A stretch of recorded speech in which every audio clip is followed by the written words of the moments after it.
Okay, awesome. All right, first of all, thanks everybody for showing up. Travis is excited today. He's Yep. been we see a lot of children in here already. A lot of pregnant moms lately too. It's in the water, I think, or something like that. I don't know. Very exciting at times for people, and really some great information out there right now. There's been a lot of pushback on the chiropractic doesn't work. It's not covered by insurance and all this other stuff. Well, there's so much research now and validation behind the adjustment, what's going on, why it works, how it works. So Travis is going to, I mean, and these slides are unbelievable, but Travis is going to give us a glimpse into the neurology behind what's called the perfect storm, which is he'll explain all this inside this, but understanding literally about children's neurodevelopment and what's going on to these little people running around and how they're developing within the environment that we're all already in. And that environment has definitely changed from when I grew up versus Carissa, who's way younger, obviously, versus, like a lot of these people on this call. So the things have changed quite a bit. The food's changed, the environment's changed, the water's changed. There's just too many things to really put everything into perspective. But Travis, we're going to keep this kind of short.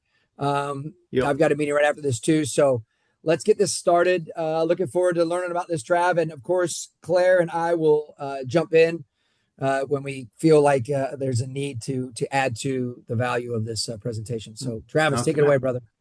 All right. So, like Doc said, we're covering the perfect storm and neurodevelopment. And you'll soon find out that really the perfect storm is just a sequence of different stressors that lead to these, neurodevelopmental patterns or things of that nature, whether it be speech, not being able to move well, not hitting milestones, chronic illness, disease, and we're going to get into all that. So, here's the next slide. So more and more children, as we know, are dealing with significant challenges. Like I was just saying, whether it's behavioral, emotional regulation issues, social interaction challenges, motor development, not meeting milestones, or chronic illness and digestive issues. And what I kind of want to focus on right here on this slide is our current model of healthcare is you, moms and dads, bringing your children to pediatricians or endocrinologists or psychologists or even OTs, PTs, things of that nature to work on a symptom that you see, which is kind of the outside in approach when it comes to this kind of healthcare process. And we really want to focus on really the outside in, or what started those symptoms to begin with. So Bruce Lipton said he's a cell biologist and neurodevelopmental doctor. He's got a PhD in that. But he said the function of the nervous system is to perceive the environment and coordinate the behavior of all other cells. So, in other words, the perception of the environment or the input coming in to the brain coordinates the behavioral output. If the input to our nervous system is abnormal, then we need to understand that the behavioral challenges or emotional outbursts that these kids are having is actually the normal input or normal output to the abnormal input coming in, how they perceive the environment. So, what is the perfect storm? It's a sequence of different stressors that, when combined early on in a child life, leads to neurodevelopmental disorders and behavioral issues. Some common ones are autism, ADHD, sensory processing disorders, chronic illness, digestive issues. So this is kind of like the general sequence. And what I really want you guys to understand is that this didn't just start with them being exhausted or having these outbursts or anything like that. It really comes from even preconception, before they're even born, how stressed we are. And then whether you've had fertility issues or maternal or prenatal stress, and how medical intervention or like birth traumas like an emergency C-section or even cord entanglement or anything like that can kind of put stress on the baby, and then that kind of snowballs going forward. Yeah, and that simple thing is we don't really like you don't really go to the doctor and the doctor says, "Hey, these are stressors for the baby." They're just like, "Uh-oh, there's a problem, we address it. Uh-oh, there's a problem, we address it." And it's really this idea of understanding how these stressors just build on each other. They're sequential. One goes here, then the next one. And the child just learns from that behavioral stuff that just keeps adapting, and it gets bigger and bigger and bigger, sort of like the big storm behind you. Go ahead, Clark, or Travis. Yeah. So there's three different categories of stressors that can influence neurodevelopment and kind of kickstart this pathway. The first and probably the most important is physical trauma. So birth trauma. I mean, it doesn't necessarily have to be birth trauma. It could be, maybe they fall as a toddler or something like this. But really, it causes something or a subluxation is what we call in chiropractic, which is basically a neurological interference, usually starting at the cervical spine. And then the second one is toxins. So we're, exposed to the environment nowadays where we have chemicals around us in the air, in our food, you name it. And then the third one is thoughts. So how we perceive the environment or how we are feeling when we're pregnant or things like that. Like your stress is on the baby when it's in utero. And then obviously auto suggestions I got labeled here. So hospital interventions being labeled, people pressuring you to do certain things or a certain way, whether it's parent your Yeah. kid or pregnancy or whatever. Yeah, and I want to touch on it. Like we talked about those physical stressors, like literally when you're being born, and Travis is going to show something here in a minute, but when you're being born, you actually turn the head one way to free up a shoulder out of that birthing canal. And then you turn the head completely the other direction to free the other shoulder. You'll see here, I think he's got something, a video in here that you're going to show you, but those are cervical range of motions. Remember that the child has very pliable, it's cartilaginous bones. They're not really hard, solid bones at this point until they grow into it. So most of the time for us, that brainstem is so important because of the information that's transferring between the brain to the rest of the spinal cord and the rest of the body. That's where we kind of we'll go after that. You'll see us do some thermometer, some temperature readings to see what side is weak or what side's going on, and then we can measure and understand what's happening. But it can also be a low back or a pelvis, and that too is constipation, bowel, movements, things like that, digestive issues. This is where it's so much more than just a bad neck or low back pain, because the baby's not coming to you going, hey, my back hurts, my neck hurts. If they can't breastfeed on both sides, that's not because one breast is giving chocolate milk and the other one's giving vanilla. Everybody's heard this joke in here, right? It's literally because they have a tough time turning one way, and so they can't really get to that other side. And when they try to go there, they just don't like it. They lean away because it hurts. Okay. So anyway, Travis, keep going. I just want to get that little bit of a clarity in there so they understand that it's not always about where you can't ask them where the baby hurts, right? Yeah, exactly. All right, so we got a video here. You can look away if you want. It's Yeah. like a little bit, no, I wouldn't It's a say little bit of a trauma of gruesome. a baby getting born through Yeah, C-section. And that's obviously not the best ideal way. We're not against it. It's just some things have to happen. But now when more and more of the children are being born this way, yeah. just to schedule them. But go ahead and play this really quick, Travis. If And you want to look away, you're before more I than welcome. start it too, I want to say one more thing. So obviously, like a lot of you listening have kids in here, they get adjusted. You see how gentle it is. And I mean, we've had people come up or in the office here that have gone elsewhere and they say, don't bring your child to a chiropractor. It can cause paralysis or whatever. Like, and this is just an example of kind of like a different type of medical intervention versus kind of what we're doing. And we're Pretty, chiropractic is pretty, much pretty more intense. gentle than Yeah. this. So It's quick. It's not that long.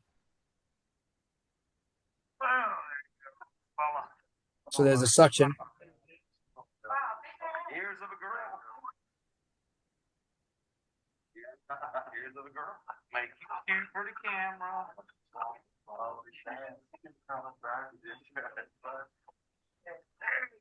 So you can see the side to side motion and then the pull. mhm. Literally cupping from the head. So anyway, yeah, Yeah. we don't need to watch that again. Yeah, no.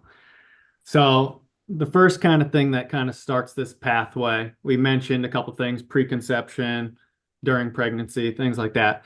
The first is dyskinesia or misalignment or fixation, typically in the cervical spine. This can be biomechanical. This can be chemical. It's really just any neurological interference coming in to the body. So I wrote down some common causes, just like I just meant, kind of listed them off there. But this is kind of the main cause, usually typically the issue. So I'm going to go into this next slide. So disafferentation. So this is kind of going back to the beginning when we talked about the input is really the issue and how the child perceives. So if we have this fixation or stuck nervous system due to the dyskinesia, this creates like a distortion or disruption of communication upstream to the brain and then downstream to the extremities and organs and everywhere else. So basically, if the input's bad, then the output is not going to be great. But this leads to, an increased noise in the brain or stress going in, creating a noisy brain or just not being able to perceive the environment the way the kids want. Yeah, and awesome. So, what is the medical solution to this? There really isn't one. Does that make sense? This is why it's so important for us to understand really what's happening to help your children, for long term. Go ahead, Trev. And then ultimately, this stuck or misalignment, this fixation leads to poor, noisy brain, which leads to dysautonomia. And for those of you who don't know what dysautonomia is, it's basically dysfunction of the autonomic nervous system, which controls our fight or flight response or rest and digest. And another quote Bruce Lipton has, you can't be in protection and growth at the same time. So it's impossible.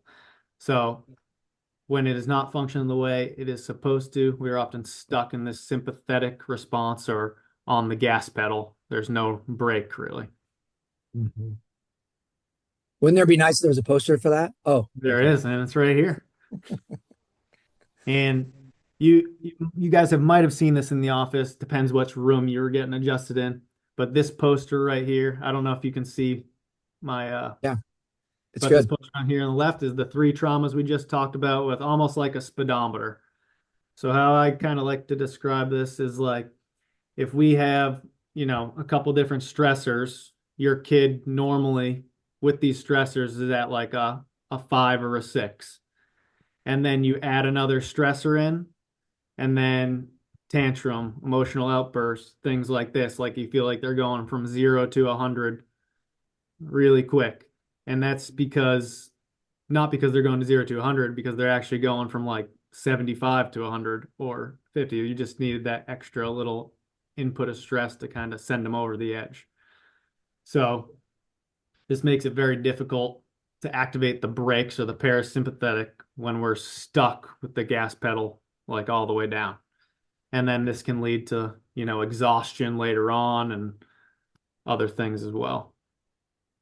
And I want to try to clear real quick. So that gas pedal is going to be screaming, crying, angry, go, go, go, all this stuff going on. The Mm-hmm. parasympathetic is growth and repair, bowels, Yeah. elimination, sleep, rest, recovery. Those are the things that I just want to make sure you understand kind of what's happening and what those symptoms can look like. They can be any Mm-hmm. of those things, Yeah. just depending on which way they're stuck or how they go. And especially early on too, like we can call them soft signs, but if they're not pooping, they're not sleeping, they're not eating, like those are three of the simple things to realize before they really start getting up, moving around, where they're in that sympathetic state or stressed out in some way, shape, or form. Yep. Yep. Oop. All right. So now we're going to kind of go into the brain a little bit, just because I think it's interesting. I think you guys will think it's interesting. So we're going to talk about the amygdala and the hippocampus. So the amygdala is the emotional seat of the brain. It's in control of survival. It processes emotions like fear and anxiety, anger, and it's more of like the danger detector to initiate the sympathetic nervous system. So, I mean, you can talk a little bit about this, Doc, but I'm pretty sure if you have a memory or traumatic memory or a learned experience, something like that, when as soon as you get in those situations again, a lot of time the amygdala takes over and we're in this kind of fight or flight state.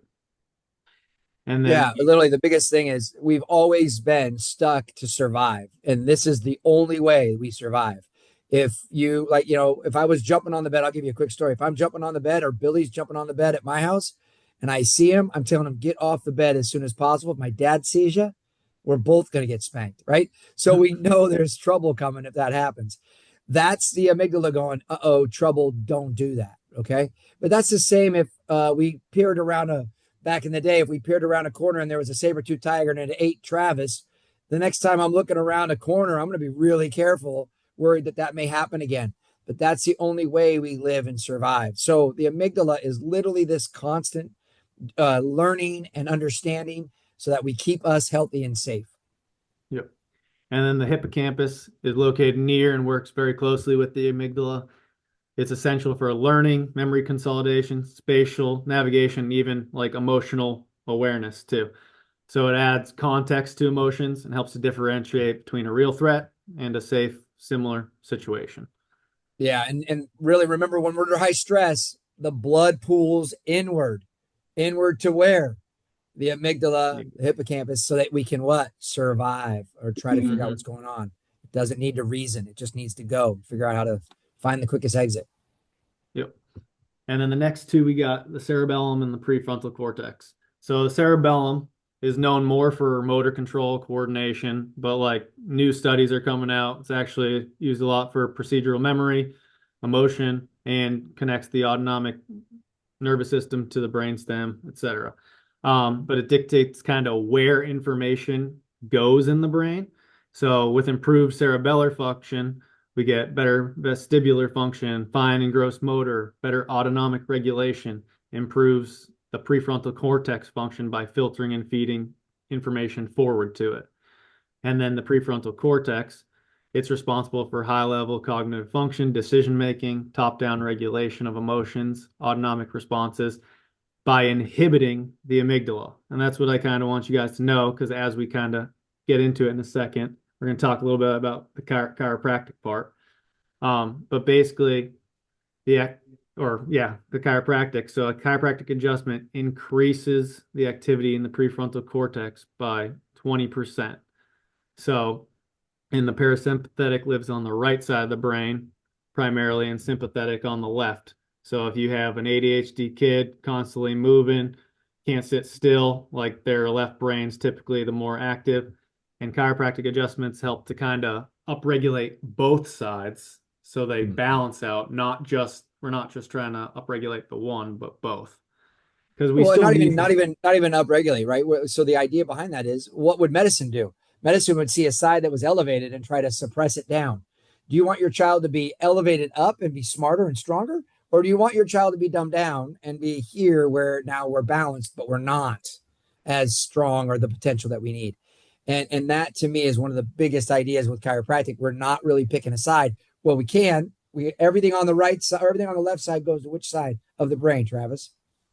right The side, right. left side. Yeah. So Opposite. everything on the right side goes to the left. So they cross over. So we can manipulate and drive a side of the brain depending on how we want to adjust and support your children. Yeah, it's awesome.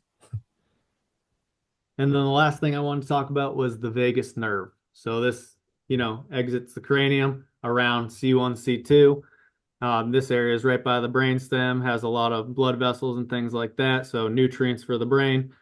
But it runs all the way from the brainstem down to the abdomen because it's in control of it's the primary controller of the parasympathetic nervous system. So it controls things like breathing, heart rate, digestion, all those things. And if vagal tone is lower, then the sympathetic nervous system has kind of more control at that time. But also conveys sensory information in the ears as well as motor control of the larynx and pharynx for swallowing and speech. So I thought that was interesting too, because if kids are having speech issues and not being able to, Hey, yeah, even swallowing, right back here, base of the occiput, right there. That's one of the biggest things to adjust. Occiput C1, you're seeing them right, C1, C2.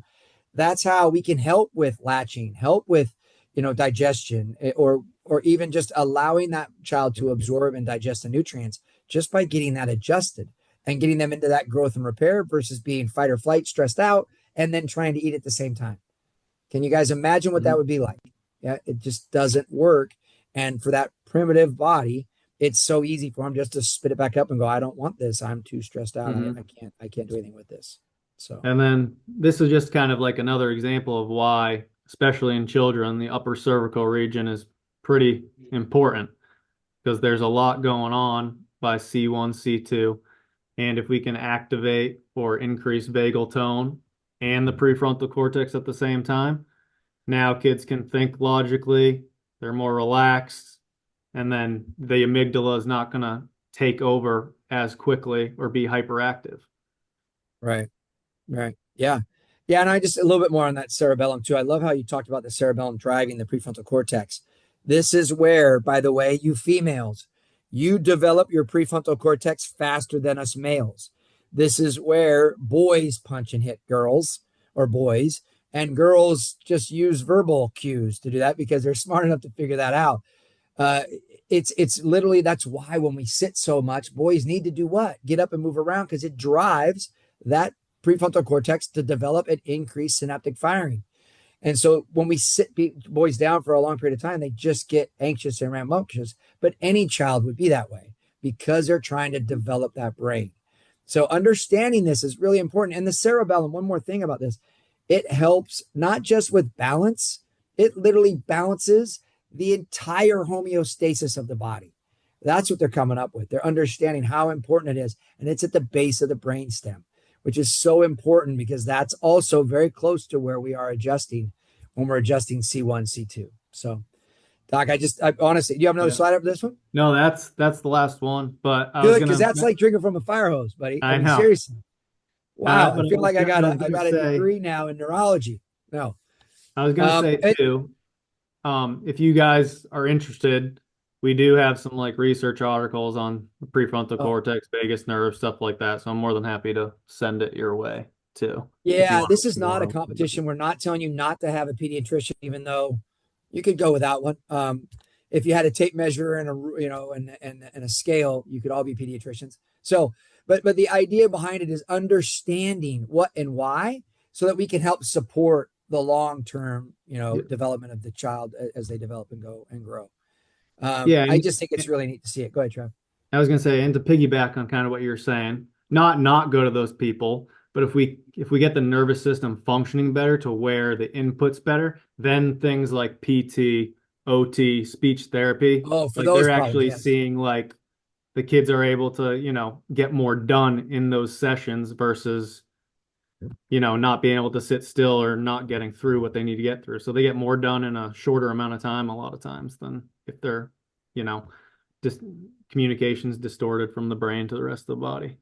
Yeah, and I think that's really it, right? Yeah, and partnering with those children who have other disabilities or learning, problems, things like that. That's what he's talking about. That's when you have that PT or OT or something like that that you're going to. And we see it all the time that if we can upregulate that nervous system, we know it's just like an athletic performance. Your professional athletes, they want to upregulate the nervous system so that they can perform at their very best. So this is, I mean, it's so powerful when you start to talk about this, Travis, and you went over a ton of information. So what I want to do is I want to open this up to questions if there are any.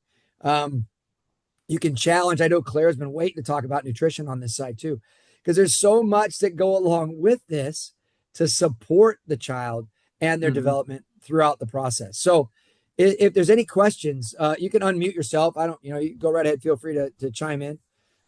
You've got the expert Travis right now, so fire away at him. Let's see what we've got that we can help you out. Anybody have any questions? Anybody have any comments? Anything? What's it like adjusting a baby compared to adjusting an adult? Like, what kind of goes through your mind? Or like, how's the feel different? What are you looking for that's different? Because So the I feel babies like, don't have muscle tone like adults do. yeah, I feel like, I mean, you're more gentle, obviously, but they still have some tone.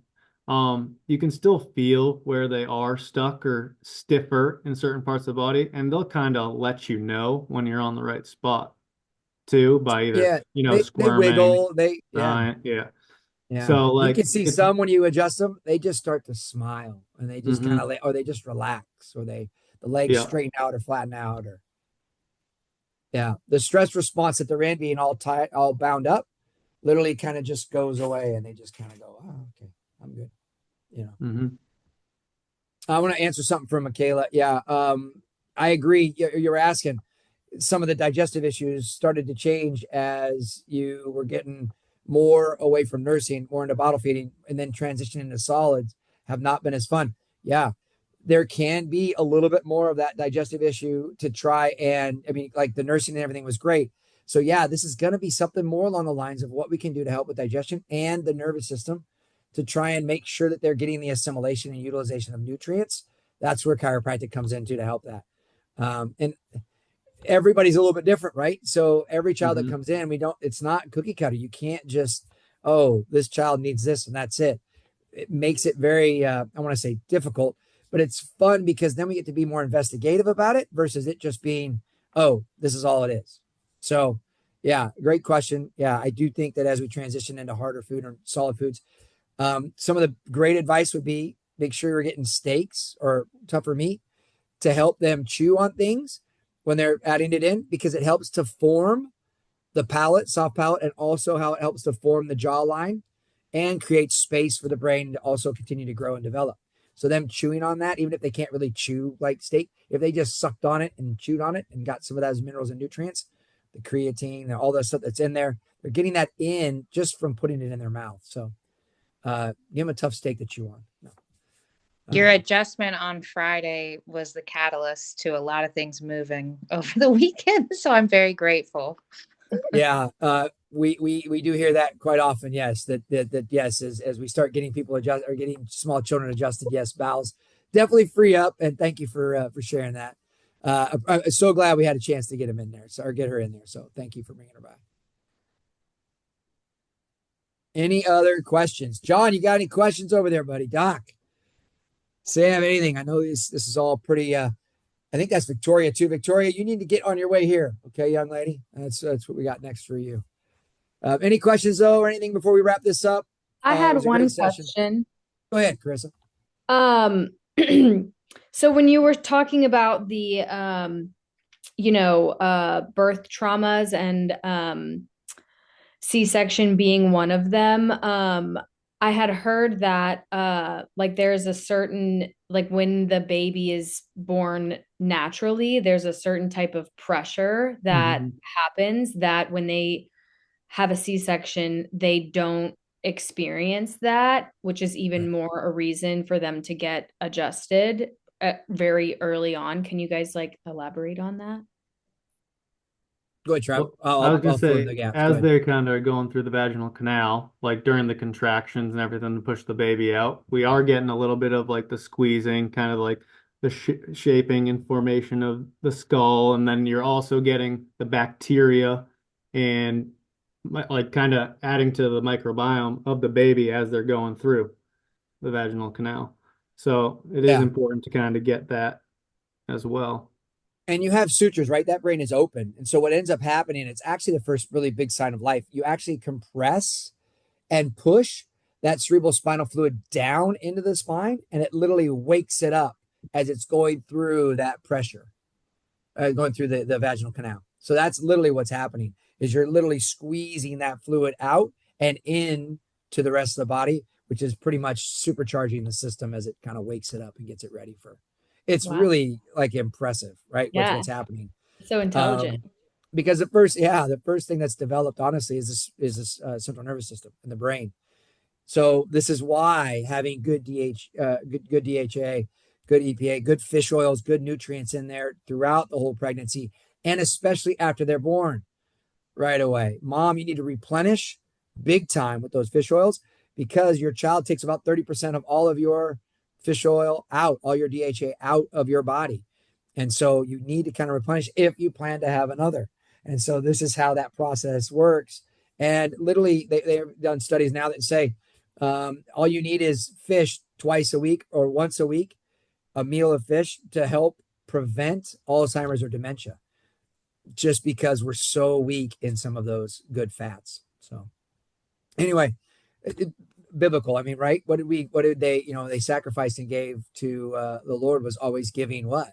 They gave the fats were the best parts and the best, source of nutrients for God. That's what they gave. So anyway, just really neat to piece it all together and then kind of put this into relevance to the child that's sitting in front of us to get adjusted in your children as we move through this. So yeah. Yeah. Thank you, Chris. Anything else? Any other questions before we wrap up? Because it's been about 30 minutes. We're right on time. So, hey, great turnout today. Thank you guys for coming today. Appreciate your support. If you have questions or comments, please reach out to us. Let us know. We definitely want to keep pushing this information out so you guys get it.